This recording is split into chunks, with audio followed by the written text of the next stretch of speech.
My name is Rachel, and this is the soul-crushing story of how my best friend of 18 years didn't just destroy our friendship. She obliterated it, shattered my trust into a million pieces, and came devastatingly close to annihilating everything I'd built. All while living under my roof, breathing my air, and eating my food. Sophie and I weren't just friends. We were bonded by fire. We'd weathered every storm life hurled at us since high school. When my heart was ripped apart by cheating boyfriends, she held me while I sobbed. When she lost job after job, I was her lifeline. When my father, my hero, my anchor, died suddenly, leaving me drowning in grief, Sophie didn't just attend the funeral. She stayed for weeks, making sure I ate, making sure I breathed, making sure I survived the darkest chapter of my life. She was more than a friend. She was my chosen sister, my soul twin, the person I trusted with my deepest secrets and my most vulnerable moments. So when Sophie's world crumbled after her latest relationship imploded, leaving her homeless, heartbroken, and desperate, my response was instinctive, immediate, and came straight from the heart. Come stay with me. No questions asked. No rent. No timeline. Just focus on healing. I opened my home to her like I was opening my arms to wounded family. I handed her a key to my sanctuary, shared my Netflix password, threw open my refrigerator doors, and offered her the guest room that I'd decorated with such care. I gave her everything, my space, my comfort, my unconditional support, and a shoulder that was always ready to absorb her tears. What I didn't realize, what I couldn't have imagined in my worst nightmares, was that I had just invited a predator into my life. A calculating, manipulative vulture who saw my kindness not as love, but as weakness to exploit. The first few weeks felt like a beautiful reunion. Sophie cooked elaborate dinners that filled my home with warmth and laughter. She scrubbed counters without being asked, organized my cluttered spaces, and seemed genuinely grateful for the lifeline I'd thrown her. She even bonded with Jordan, my fiancé, the man I was planning to marry, the love of my life who made me believe in forever. But that bonding, that bonding became something else entirely. I'd walk into my own kitchen and find them huddled together, sharing inside jokes that made my stomach twist with unease.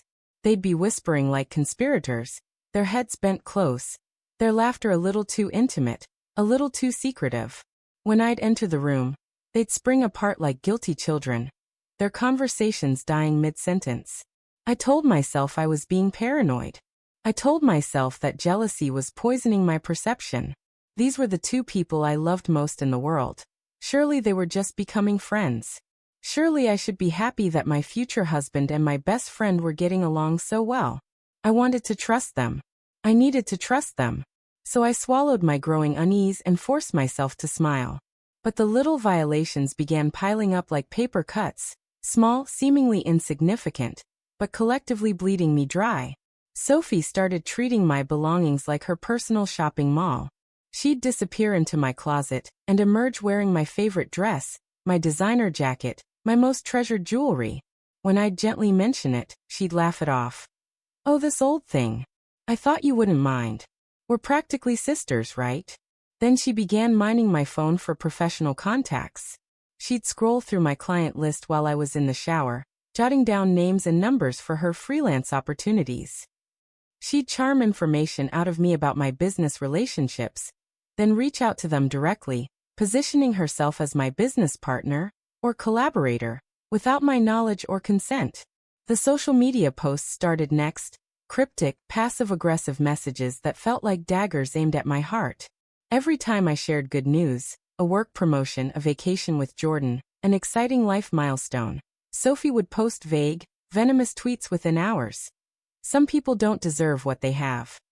Must be nice to have everything handed to you. Fake friends everywhere these days. But I kept making excuses. I kept giving her the benefit of the doubt. I kept choosing to see the hurt girl I'd rescued rather than the monster she was becoming. Then came the Friday night that changed everything. I was supposed to be at a 3-day conference in Chicago, but the event ended early. Exhausted but excited to surprise Jordan with an early return, I drove through the night, my heart light with anticipation of falling into his arms. I slid my key into the lock of my own home, pushed open the door I'd paid for, and stepped into my living room. only to have my world explode into 1,000 pieces. Sophie was there, curled up on my couch like she owned it. But she wasn't wearing her usual clothes, wasn't wearing the outfits I'd watched her borrow from my closet. She was draped in my silk robe, the one Jordan had given me for our anniversary, the one that still smelled like his cologne from the nights we'd spent wrapped in each other's arms. And Jordan, my fiancé, my future, my everything. He was sitting beside her, close enough to touch, his face painted with guilt so thick I could taste it in the air. They weren't just sitting together. They were existing in an intimacy that belonged to him and me. The way she leaned into his space, the way his hand rested casually near her thigh, the way they both froze when they saw me. Like lovers caught in the act. I didn't scream. I didn't cry. I didn't collapse, though every cell in my body wanted to. Instead, I felt something cold and deadly settle into my chest, a calm that was more terrifying than any rage. "Jordan," I said, my voice steady as granite. "I need you to leave. Now." He opened his mouth to speak, to explain, to lie, but I held up my hand. "Now." He gathered his things like a man fleeing a crime scene and disappeared into the night, leaving me alone with the woman who had been systematically destroying my life from the inside. Sophie had the audacity, the sheer breathtaking audacity, to act offended. She pulled my robe tighter around her body like armor and fixed me with wounded eyes. "I didn't do anything," she said, her voice dripping with false innocence. "You're being completely dramatic. You're paranoid, Rachel. You're seeing things that aren't there." But I was done being gaslit. I was done being manipulated. I was done being the fool in my own home.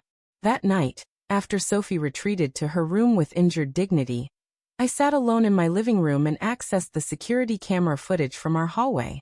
I'd installed the system months ago for safety, never imagining I'd need it to uncover the betrayal happening under my own roof. What I found in those digital files made my blood turn to ice water in my veins. Every single time I left the house, every work meeting, every lunch date, every grocery run, every moment I stepped outside the sanctuary I'd shared with her, Sophie was making herself at home in places she had no business being. The footage showed her slipping into Jordan's room, sometimes for minutes, sometimes for hours. I watched her laugh in spaces that were supposed to be sacred. I watched her whisper secrets with the man who'd promised to be mine forever. I watched her touch things that weren't hers to touch, claim territories that weren't hers to claim. It wasn't just betrayal. It was a complete and calculated takeover of my life, orchestrated by someone I'd loved like family. But I didn't confront her that night. I didn't give in to the rage that was clawing at my chest, begging to be released. Instead, I planned. I strategized. I prepared for war. The next morning, I told Sophie I was leaving for a weekend spiritual retreat, a chance to clear my head and work on my paranoia.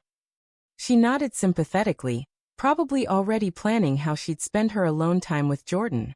Instead of driving to any retreat, I checked into a boutique hotel downtown and made 2 phone calls that would change everything. First, I called a locksmith. "I need all the locks changed in my house," I said. "Today. Emergency service." Second, I called a friend who worked in digital forensics. "I need to recover deleted text messages," I said. "And I need it done right." While the locksmith was securing my home, my friend was uncovering the digital evidence of Sophie and Jordan's betrayal. Text threads that painted a picture so ugly, so calculated, so cruel that I almost couldn't believe the people I'd loved were capable of such cruelty.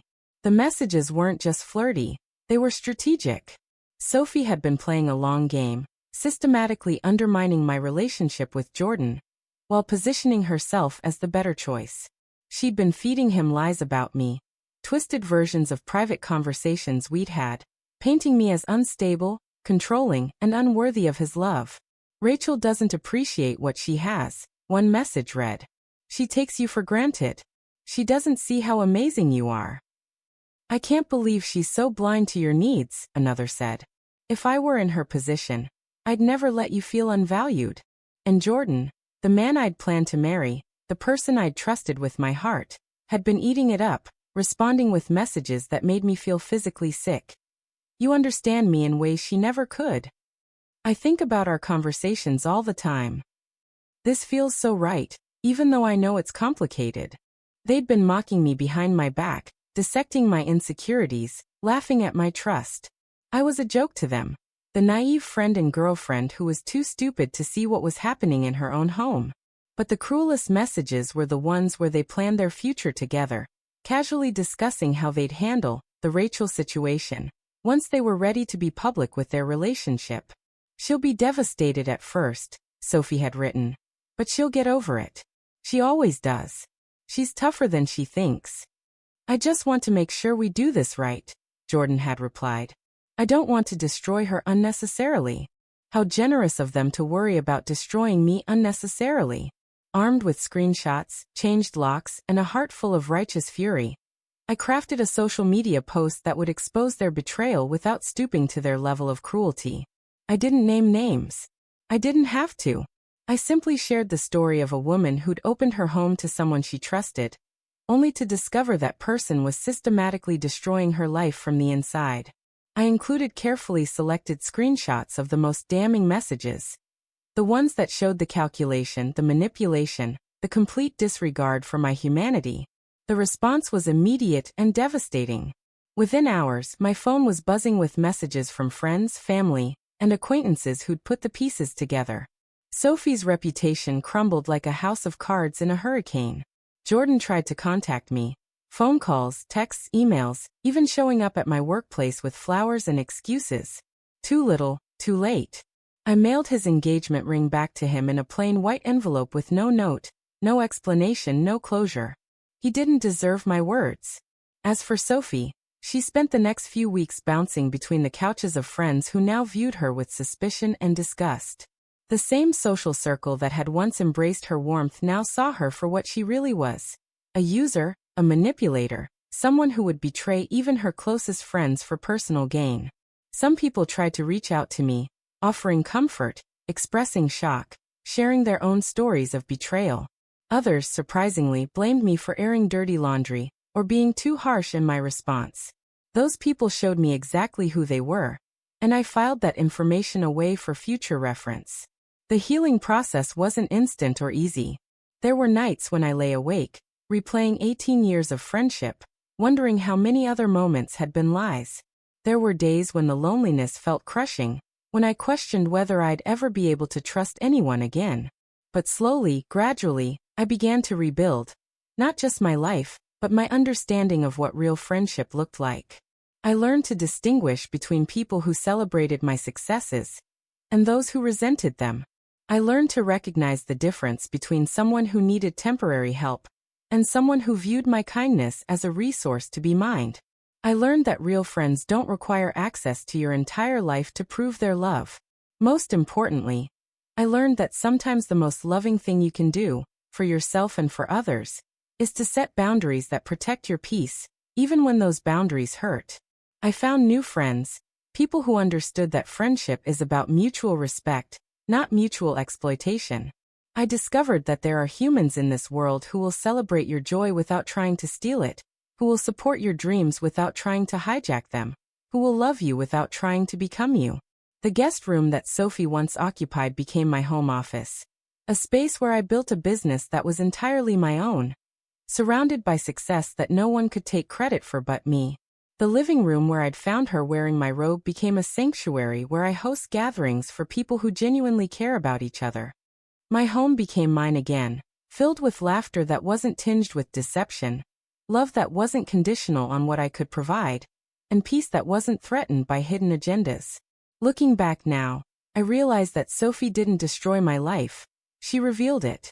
She showed me that I'd been living with threats I hadn't recognized, accepting treatment I didn't deserve, and giving my precious energy to people who saw it as an endless resource rather than a sacred gift. Jordan's betrayal, while devastating, freed me from a future with someone who could be manipulated away from me. If he could be turned against me so easily, he was never really mine to begin with. I deserved better than someone whose love was conditional on who was whispering in his ear. Sophie's friendship, while meaningful for many years, had become toxic without my recognition. She'd grown into someone who viewed other people's happiness as a threat to her own, who believed that taking from others was easier than building her own life. I deserved better than someone who saw my generosity as weakness to exploit. The most profound lesson from this nightmare was learning to trust my instincts. Every red flag I'd dismissed, every uncomfortable moment I'd rationalized away, every gut feeling I'd ignored had been my intuition trying to protect me. I learned to listen to that inner voice, to honor it, to act on it even when it meant making difficult decisions. I also learned that betrayal, while excruciating, can be a gift in disguise. It strips away illusions and reveals truth. It shows you who people really are when they think no one is watching. It forces you to develop strength you didn't know you possessed and standards you didn't know you needed. Today, my life is smaller in some ways. I'm more selective about who I let into my inner circle, more cautious about who gets access to my vulnerabilities, more protective of my energy and resources. But it's also richer, more authentic, more aligned with my values and worth. I sleep peacefully in my own bed, surrounded by people who choose to be in my life because they value who I am, not what I can provide. I wake up each morning knowing that everyone in my world is there by mutual choice and mutual respect. The woman who opened her door to a friend in need wasn't naive or stupid. She was loving and generous. The woman who discovered the betrayal and handled it with dignity and strength wasn't cruel or vindictive. She was protecting herself and teaching others how she deserved to be treated. Sometimes the most important relationships in our lives aren't the ones that last forever. They're the ones that teach us what we will and won't accept, what we deserve and what we don't, who we are and who we want to become. Let this be your reminder that kindness is not the same as weakness, that generosity is not the same as gullibility, and that love is not the same as tolerance for mistreatment. Just because someone knows how to laugh with you doesn't mean they wouldn't stab you in the back, without hesitation. Just because someone has access to your life doesn't mean they have your best interests at heart. Just because someone accepts your help doesn't mean they respect your boundaries.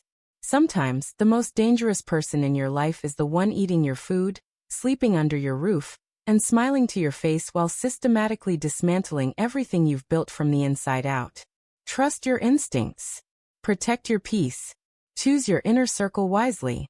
And remember, the knife that cuts deepest often comes from the hand you've been feeding.